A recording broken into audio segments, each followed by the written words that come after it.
일상에서 우리의 마음은 자주 소란스럽고 괴로움으로 가득 차버립니다. 업무 성향이 맞지 않는 사람과의 마찰, 후회스러운 과거, 불안한 인간관계, 어떻게 해야 할지 앞이 캄캄해지는 상황 등 원인은 다양합니다. 그렇다면 적어도 마음을 씹는 기술을 터득해 현실의 괴로움에서 벗어나는 삶을 만들어 보면 어떨까요? 마음만큼은 깨끗한 채로 살아가자. 바로 이런 결이 말입니다. 생각대로 이루어지는 쾌적한 인생은 깨끗한 마음으로부터 시작됩니다. 말끔하고 상쾌하게 그저 매일을 살아가는 것만으로도 자연스럽게 기쁨이 솟아나는 새로운 삶을 살아가 봅시다. 안녕하세요. 따뜻한 책 한 잔입니다. 오늘 여러분에게 읽어드릴 책은 클린, 지은이 구사나기 류슌, 옮기니 류두진, 발행 비즈니스북스입니다. 마음도 몸처럼 주기적으로 디톡스가 필요하다.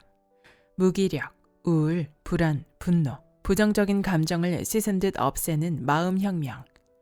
눈에 보이지는 않지만 우리의 마음은 매일매일 반복되는 일상 속에서 쉽게 얼룩지고 자주 어지럽혀집니다. 직장에서 받는 크고 작은 스트레스, 인간관계에서 오는 긴장과 허무함, 이미 일어난 과거에 대한 후회와 미련 등 마음속 독소는 방치하면 할수록 켜켜이 쌓여 일상과 인생의 도구로 작용합니다. 마음에도 몸처럼 주기적으로 디톡스가 필요한 이유입니다. 일본 아마존 40주 연속 베스트셀러 반응하지 않는 연습의 저자이자 마음 챙긴 분야 전문가인 구나사기 류쇼는 몸에 묻은 얼룩을 물로 씻어내듯 마음의 얼룩도 씻어낼 수 있다고 말합니다. 반응하지 않는 연습으로 스트레스를 사전에 차단하는 방법을 소개했던 전작에서 한 발 나아가 독자 스스로 부정적인 감정이 만들어지는 악순환을 멈추고 씻은 듯 없애 마음의 평온을 유지하는 방법을 알려줍니다. 일상에 바로 적용할 수 있는 5단계 마음 디톡스 기술 클린입니다. 그럼 지금부터 본문 일부를 낭독해 드리겠습니다. 모든 괴로움은 3가지 반응에서 시작된다. 먼저 다음 3가지 단어로 마음 상태를 확인해 보도록 합니다. 탐욕, 욕구 과잉인 상태, 자신이 너무 많은 것을 바라고 있다고 확인한다. 분노, 불쾌를 느끼는 상태, 화가 치솟고 있다고 자각한다. 망상, 머릿속에 단어, 소리, 영상이 떠도는 상태, 망상하고 있다고 이해한다. 이 3가지를 꼽은 데는 아주 중요한 이유가 있습니다. 왜냐하면 마음에 떠오르는 여러 가지 생각을 반응의 종류로 분류하면 거의 대부분이 이 3가지로 수렴되기 때문입니다. 아무리 복잡하게 생각되는 괴로움이라도 결과적으로 만들어내는 반응은 이 3가지입니다. 불교에서는 이것들을 괴로움을 동반하는 3대 반응이라고 하여 번뇌 혹은 삼독이라고 표현합니다. 마치 800만 화소의 TV 화면도 기본적으로 빛의 3원색인 빨강, 초록, 파랑으로 만들어진 것과 비슷하죠. 만약 TV에서 3원색 중 하나가 사라지면 화면의 색감이 달라질 겁니다. 3원색이 전부 사라지면 화면은 꺼지고 맙니다. 마음에도 이와 비슷한 면이 있어서 탐욕, 분노, 망상을 하나씩 지워가다 보면 지금 떠안고 있는 고뇌는 줄어들고 단순해지며 이윽고 해소됩니다. 명상이나 좌선, 마인드풀리스라고 부르는 것들이 모두 이런 반응들을 줄여나가는 훈련입니다. 3가지 반응이 사라진 마음을 불교에서는 정적 혹은 청정심, 즉 깨끗한 마음이라고 부릅니다. 앞으로 괴로움을 떠안게 된다면 너무 깊게 생각하지도 그에 맞서지도 말고 먼저 이 3가지 반응을 줄여보자고 생각하세요. 이렇게만 해도 사라지는 괴로움이 있습니다. 마음이 정리되고 답을 찾아야 하는 진정한 문제가 떠오르게 됩니다. 반응을 줄이는 방법이 바로 라벨링입니다. 이건 탐욕이다. 이건 분노다. 이건 망상이다라고 확실히 자각할 수 있다면 그 반응은 사라지는 과정에 들어갑니다. 왜냐하면 반응과 이해는 서로 반대되는 개념이기 때문입니다. 의식을 말로 이해하는 데 사용하면 반응에 사용하던 의식의 양이 줄어드니 괴로움도 해소된다는 원리죠. 한편 라벨링을 하면 쓸데없이 반응해서 분노가 증폭된다고 호소하는 사람들을 종종 만납니다. 이는 자기 말에 반응해서 새로운 분노를 결생시키고 있기 때문입니다. 그럴 때는 이건 분노를 그저 말로 표현했을 뿐이다. 그 말에 반응해서 쓸데없이 분노가 솟아난 것이라고 이해해 보세요. 분노를 말로 표현하는 것이 아니라 분노가 있다고 그저 차분하게 이해하는 것이 올바른 방법입니다. 마음에 대한 라벨링은 생각을 늘리라는 뜻이 결코 아닙니다. 마음 상태를 바깥에서 객관적으로 확인하는 작업일 뿐입니다. 연습을 반복하다 보면 자연스럽게 이해하게 됩니다. 다만 처음에는 괴로움의 종류가 탐욕인지 분노인지 망상인지 구분하기가 어렵습니다. 그러니 이 세 가지 반응이 평상시 어떤 형태로 괴로움을 만들어내는지 자세히 말로 표현하며 이해해 봅시다. 여러분이 평소에 떠안고 있는 초조함과 응어리의 정체가 보이게 될 것입니다.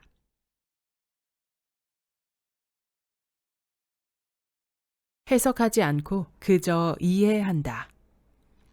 불교에서는 이해하기라는 말을 존재하는 것을 존재한다고 아는 것이라고 정의합니다. 이것이 무슨 말일까요? 한마디로 반응하지 않고 해석하지 않는 것입니다. 그저 알고 있는 것입니다. 사실 자체로서 있는 것은 있고 없는 것은 없다고만 인식합니다. 이 마음 사용법을 이해하기라고 표현하겠습니다. 앞서 해봤던 주위의 낌새를 느낀다에서는 있다고 인지했지만 반응하지 않았죠. 눈을 감고 손의 감각이 여기 있다고 확인하는 것도 그저 이해하는 상태입니다. 눈앞에 과일이 놓여 있다면 과일이 존재한다고 아는 것, 보인다는 것을 아는 것. 무슨 맛이 날까? 맛있겠다와 같은 반응으로 더는 들어가지 않는 것. 이처럼 아는 데서 그치는 마음가짐을 이해하기라고 표현합니다. 이런 의식 사용법을 붓다는 사티라고 불렀습니다.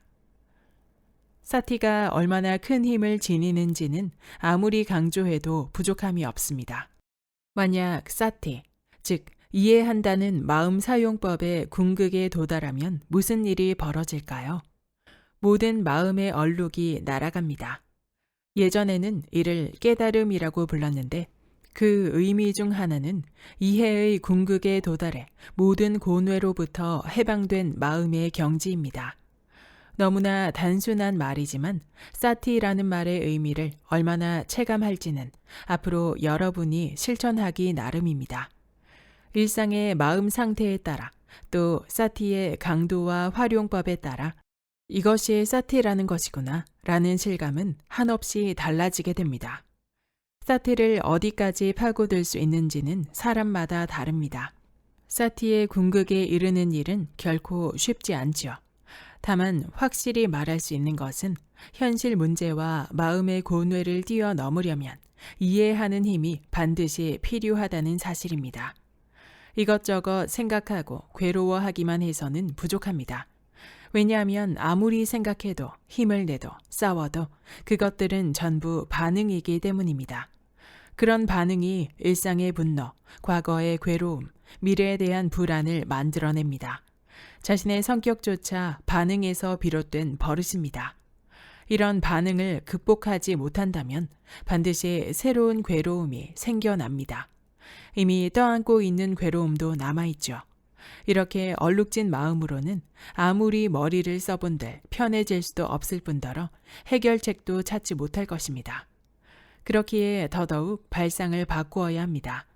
이해하는 힘이 없으면 괴로움은 사라지지 않는다는 점을 깨달으세요. 이해하는 힘을 키우기 위해 사티를 실천하는 것입니다.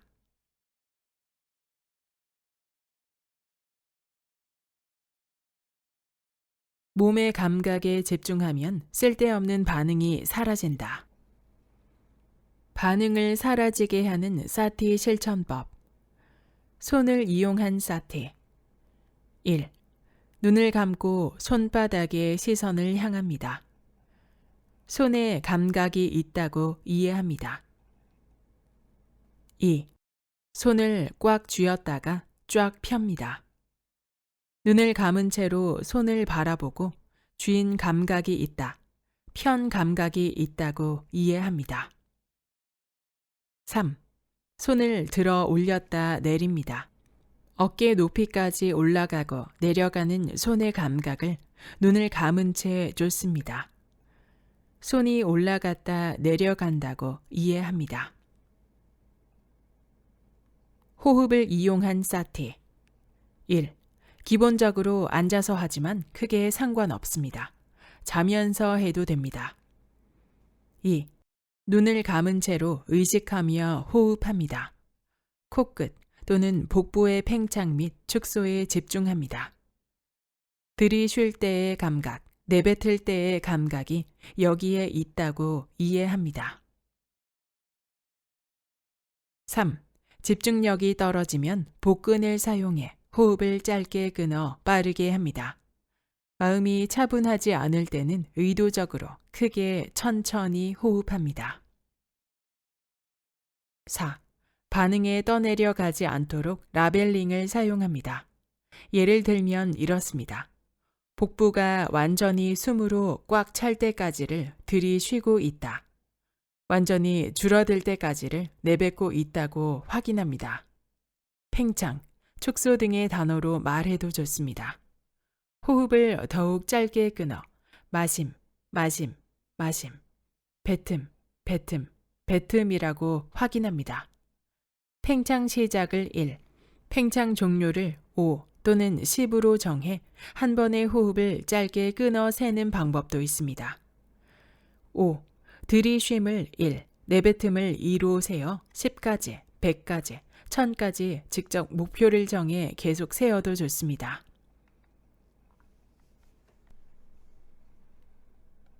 일상의 소소한 실천으로 마음을 정갈하게. 오늘날 전해지는 선은 붓다가 발견한 사티를 일상적인 활동으로까지 확장한 개념입니다.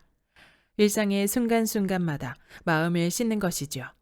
예를 들면 쌀을 씻을 때는 눈을 감고 물의 차가움, 쌀 아래 감촉을 보는 것입니다.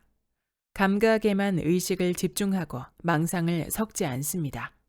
그러면 쌀을 씻기만 해도 마음을 깨끗하게 씻을 수 있습니다. 먹을 때도 마음을 다해, 즉 사티를 최대한 작동시켜 먹습니다. 눈을 감고 손의 감각을 확인합니다. 움직이자고 의식하며 젓가락과 숟가락을 쥔 손을 움직입니다. 음식을 입가로 가져갑니다. 그 동작 하나하나를 잘 살펴보면서 행합니다. 입에 넣은 음식물의 촉감, 맛, 온기를 눈을 감은 채로 주시합니다. 맛있다, 감사하다고 의미를 부여해도 좋습니다. 삼키고 맛이 사라진다면 다음 한 숟가락을 뜹니다. 평소에 실천하기에는 상당히 어려운 수행입니다. 별난 사람이라는 오해를 살 수도 있을 테니까 말이죠. 그러니 사티를 작동시켜서 먹는 시간을 따로 정해 실천하도록 합시다. 망상에 빠지지 않고 먹는 행위 자체에 집중해보는 것입니다. 이렇게만 해도 마음은 꽤 정화됩니다. 책상을 닦는 일조차 마음 씻기에 사용할 수 있습니다. 책상 위에 손을 올려두고 눈을 감고 손의 감각을 주시해 주세요. 어둠이 있고 손의 감각이 있고 망상이 없는 그 상태를 유지한 채로 쓱 닦아주세요. 그동안 망상이 솟아나지 않는다면 선명한 마음 상태에 있다는 뜻입니다. 망상을 닦아낸 셈이죠. 우리가 일상에서 하는 작업들은 몸을 쓰는 일이 대부분입니다. 컴퓨터를 할 때조차 손을 사용하죠. 일하기 직전에 또는 일하는 도중에 눈을 감고 어둠과 손가락의 감각만이 보이는지를 확인해 주세요. 감각이 있음을 확인한다. 그 다음 사고 모드로 들어간다.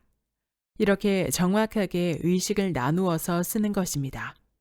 의식을 어디에 쓰고 있는지 제대로 자각하는 시도만으로도 꽤 선명하고 또렷한 마음을 얻을 수 있습니다.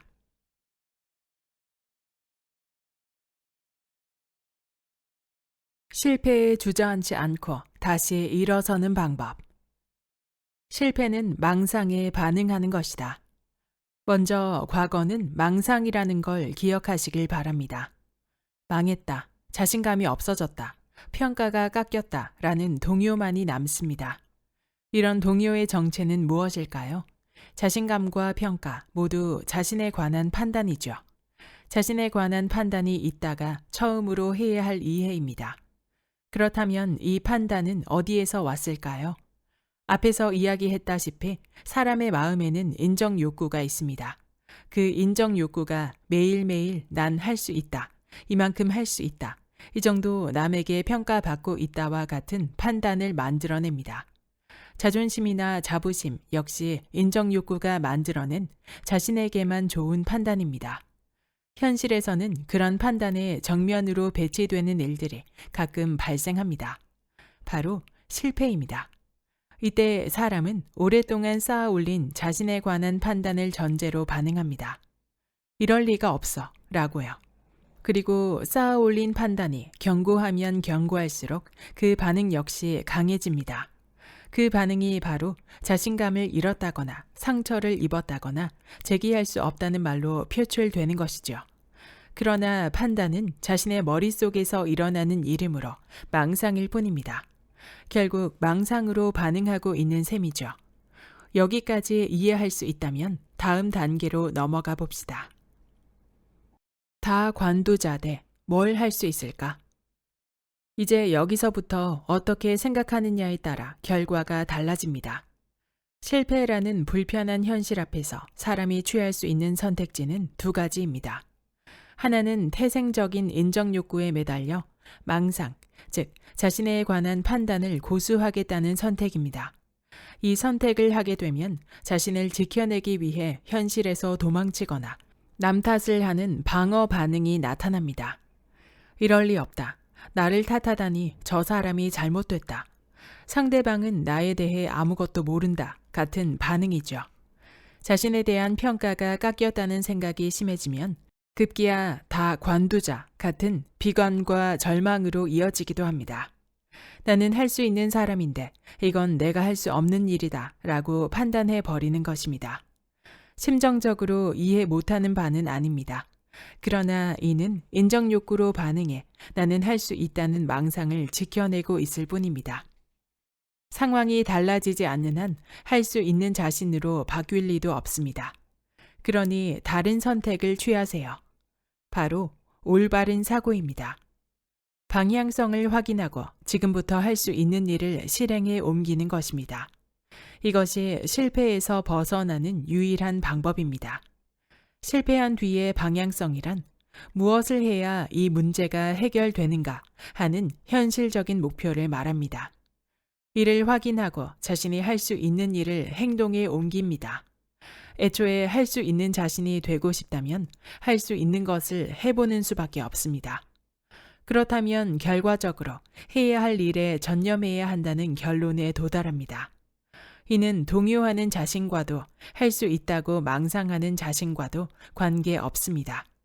오직 자신과 관계없이 올바르게 생각할 수 있느냐의 문제입니다. 강한 마음이란 이처럼 올바른 사고에 선 마음입니다. 우리 모두 어떤 사태에도 동요하지 않는 굳건한 마음을 키웠으면 합니다. 타인을 대할 때는 판단이 아니라 이해가 먼저다. 상대방을 향한 판단이 괴로움의 원인. 사람과의 관계에서 괴로워하는 사람이 반드시 빠지는 잘못이 하나 있습니다. 바로 상대방을 향한 자신의 판단을 깨닫지 못한다는 점입니다. 판단이란 어떤 것에 대한 견해나 사고방식을 뜻합니다. 그런데 업무상 내리는 판단, 비즈니스 의사결정과 다르게 인간관계에 있어서의 판단은 상대방에 관한 단정이나 선입견을 의미합니다. 예를 들어 그 사람은 좋은 사람, 나쁜 사람, 그 사람은 이런 성격, 그 사람은 괜찮다, 별로다와 같은 상대방에 대한 인상이 그것입니다. 당신은 이래야 한다처럼 자신의 잣대에 따른 판단이나 그 사람과는 어울릴 수 없다처럼 관계 방식을 결정짓는 판단도 있습니다. 어느 쪽이든 모두 이래야 한다는 단정과 선입견을 포함합니다. 바로 여기서 많은 문제가 발생하죠. 사실 우리는 이런 판단을 당연하듯이 합니다. 부모가 자녀의 부족한 면을 보고 호되게 혼내는 것도 내 아이는 이래야 한다는 판단에서 비롯된 것입니다. 상사가 기대에 못 미치는 부하 직원에게 불만을 가지는 것도, 선생님이 자신의 말을 듣지 않는 학생을 힘으로 따르게 만드는 것도, 남녀가 서로를 이해해주지 않는 상대에게 서운함을 느끼는 것도 모두 판단에서 비롯된 일입니다. 상대방이 문제라는 판단이 숨어 있다는 걸 우리가 깨닫지 못할 뿐이죠. 한편 일방적으로 판단하는 경우가 있는가 하면 서로의 판단이 맞부딪히는 경우도 있습니다. 나는 이렇게 생각하는데 상대방은 다른 것을 되돌려줍니다. 불만스럽고 이상합니다. 거기서 막혀버리는 것이죠. 이러면 판단을 하는 쪽도 판단을 당하는 쪽도 서로 스트레스가 쌓입니다. 상대방이 알아봐 주지 않고 소중히 여기지 않는다고 생각하니까요. 서로가 상대 쪽이 문제라고 말하니 소통이 될 수 없습니다. 이런 꽉 막힌 상황이 우리 인간관계 곳곳에서 벌어지고 있습니다. 이 교착 상태를 타파하려면 어떻게 해야 할까요? 이때도 이해하는 것이 위력을 발휘합니다. 선입견에서 한 발짝 물러나는 연습. 먼저 상대방을 보지 말고 자신을 바라보세요. 자신의 판단을 깨닫는 일부터 시작합니다. 상대방이 문제라고 생각하지는 않는지, 이렇게 하는 게 당연한데 왜 하지 않지? 이런 선입견과 단정은 없는지, 자신만의 판단에 사로잡혀 있지는 않은지를 자문합니다. 이건 나만의 판단일지도 모른다고 깨달았다면 그 생각에서 한 발짝 물러나도록 노력합니다. 자신의 머릿속에 자리 잡은 선입견을 일단 제거하는 것입니다. 하지만 판단에 너무 익숙해져 있는 우리는 판단에 사로잡힌 자신의 모습을 좀처럼 깨닫지 못하곤 합니다. 그래서 다음과 같은 판단을 자각하는 연습을 먼저 할 필요가 있습니다. 평소에 선입견에 따라 쉽게 단정짓고 있음을 자각한다. 매사에 이것은 내 판단이 아닐까? 하고 자문한다. 일상 속에서 아무렇지 않게 내리는 판단이 얼마나 많은지를 깨닫고 라벨링한다. 특히 세 번째는 판단을 자각하기 위한 아주 좋은 연습입니다. 예를 들면 가게에서 메뉴를 고르는 것도 나의 판단이고 파란 신호에 길을 건너는 것도 나의 판단입니다. 그러니 메뉴는 이것이 좋다고 판단한다. 파란 신호니까 길을 건너도 좋다고 판단한다. 라고 말로 표현해 봅시다. 땡땡이라고 나는 판단한다. 와 같이 굳이 말로 표현함으로써 평소에 무의식적으로 내리고 있는 판단을 자각하고 찾아내는 방법입니다. 이 방법이 의외로 판단을 내려놓는데 효과적입니다. 이것은 나의 판단이다 라고 자각할 수 있다면 다른 사고방식도 가질 수 있게 됩니다. 마음이 유연해지는 것이죠. 판단이 아닌 이해가 필요할 뿐이다. 다음으로 힘써야 할 부분은 판단을 내리는 대신 상대방을 이해하는 일입니다. 예를 들면 이렇습니다. 상대방이 하는 행동을 사실로서 이해한다. 저 사람이 땡땡하고 있구나. 상대방이 말하는 것을 그대로 듣고 받아들인다. 당신은 그렇게 느끼고 있군요. 그렇게 생각하고 있군요. 이렇게 이해하는 데 힘쓰기 시작하면 인간관계의 근본이 달라집니다. 왜냐하면 이해를 바라는 마음이 우리의 기본 성질이기 때문입니다. 우리 모두는 판단이 아닌 이해받기를 바랍니다. 누군가 나를 알아주기를, 받아들여주기를 바랍니다. 심판받거나 평가받는 것을 좋아하는 사람은 없습니다. 그 바람은 누구에게나 공통적입니다.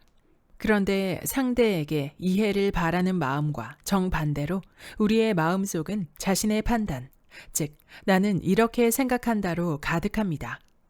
판단하는 것이 당연하다고 굳게 믿고 있습니다. 그래서 상대를 평가하고 비판하고 자신의 판단을 일방적으로 밀어붙이며 따르지 않는 상대방에게 화를 냅니다. 이것이 얼마나 독선적이며 나아가 폭력적인지 우리는 깨달아야 합니다. 상대방을 향한 판단은 내가 전적으로 옳다는 생각인 만에 해당합니다. 판단은 가끔 필요하기도 하지만 이는 목적에 도움이 되는 경우에 한해서입니다. 상대에게 도움이 되지도 않는데 혼자 옳다고 판단하는 것은 자신에게만 유리한 판단에 불과합니다. 한쪽에 이해받고 싶은 마음이 있고 다른 한쪽에 판단하고 싶은 마음이 있는 상황. 이런 관계만 계속된다면 당연히 서로 이해할 수 없는 관계에 봉착하겠죠. 서로 만나지 못할 평행선이 계속되는 것입니다. 관계의 중심에 나를 두지 않는다. 사람과의 관계에는 또 하나의 중요한 마음가짐이 있습니다. 특히 상대방에게 행동을 촉구하는 입장에 놓인 사람이라면 꼭 알아두어야 할 마음 사용법입니다. 부모가 자식을 훈육할 때, 상사가 부하에게 지시를 내릴 때, 선생님이 학생을 지도할 때, 단순히 이렇게 하세요 라고 전하기보다 더 효과적인 방법이 있습니다. 바로 이해하고 격려하는 방법입니다. 사람과 관계를 맺을 때는 무엇보다 이해하는 것이 첫째입니다. 그런 다음 올바른 사고를 떠올려 주세요. 방향성을 확인하고 지금 무엇을 해야 하는지를 생각하는 것입니다. 다시 말해 상대방을 잘 이해한 다음 상대방의 방향성을 확인하고 상대방이 해야 할 행동을 생각하는 것입니다. 다만 상대방의 방향성을 명확히 찾을 수 있는 사람은 많지 않습니다. 몇 가지 방향성을 꼽아보면 다음과 같습니다. 자녀를 훈육하는 방향성은 자녀가 사회에 필요한 인재가 되어 자립해 살아갈 수 있도록 돕는 것이다. 가족이나 친구 간의 방향성은 서로 이해하는 관계이다. 업무의 방향성은 효율성과 생산성을 높이는 것, 그리고 성과를 내는 것이다. 기업의 방향성은 사회에 기여하는 제품을 만들어내는 것, 그 결과로서 이익을 내는 것이다. 핵심은 이 사람에게 있어 최선은 무엇일까를 생각하는 데 있습니다. 반복해서 이야기하지만 여기에 자신의 판단이 들어가지 않도록 주의해야 합니다. 자신이 최선이라고 생각하는 방향이 아닙니다. 이래서는 판단의 강요로 되돌아오고 맙니다. 어디까지나 상대방을 잘 이해하고 존중과 배려를 담아 상대방에게 필요한 최선의 방향을 생각해야 합니다. 그런 마음가짐을 갖는다면 자연스럽게 이런 말이 나옵니다. 어떻게 하고 싶습니까? 내가 할 수 있는 일은 무엇입니까? 이 말들은 질문하는, 즉 이해하고자 노력하는 말입니다. 땡땡 하세요 라든가 이렇게 해야 한다와 같은 강요와는 정반대입니다. 먼저 강요를 버리고 서로 스트레스가 생기지 않는 마음 사용법을 찾아보세요. 마음먹기에 따라 새로운 관계가 만들어질 것입니다.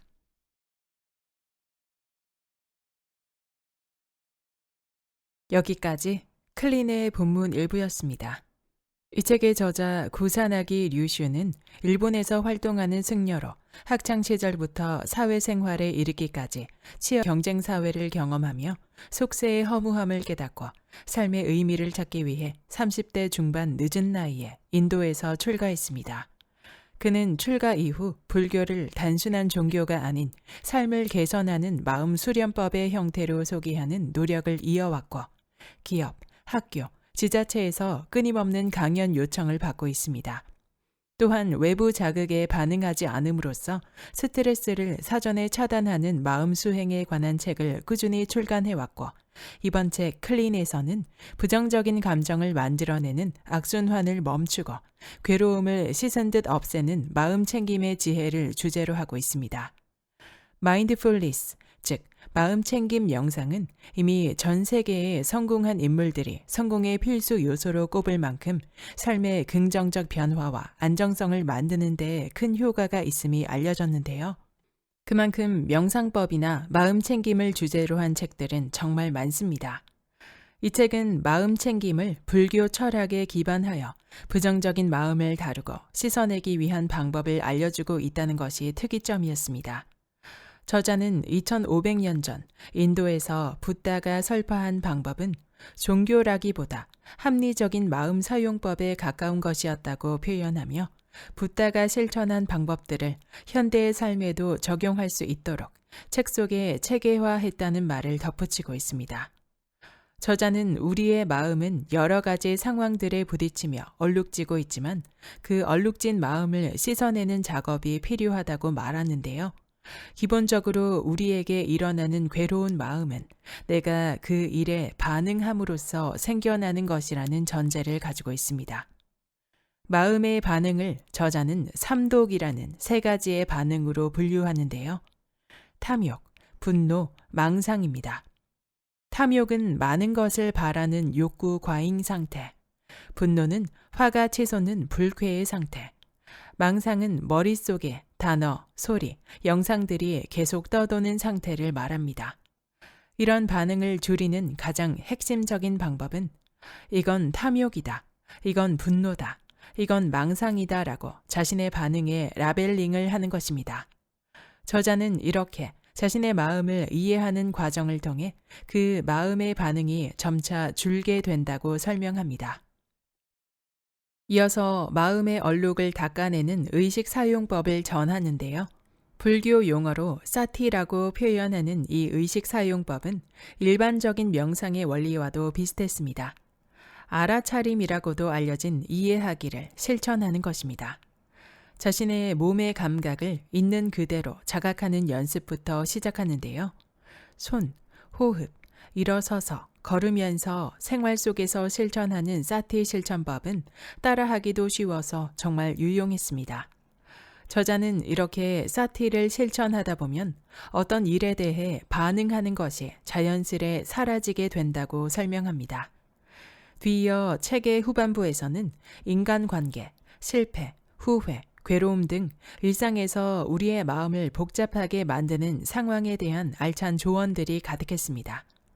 저도 평소에 생각이 많고 쓸데없는 망상이 많아서 스스로 지칠 때가 많았는데요. 명상의 중요성을 깨닫고 지속적으로 실천해 보니 마음의 기복이 줄어들고 안정적으로 흘러가는 느낌을 받을 수 있었습니다. 이번 책을 통해 배운 부분 또한 실천해 보려 합니다. 부정적 감정을 씻어내는 마음혁명, 오늘부터 실천해 보면 어떨까요? 구독과 좋아요와 댓글은 큰 힘이 됩니다. 다음 영상에서 만나요.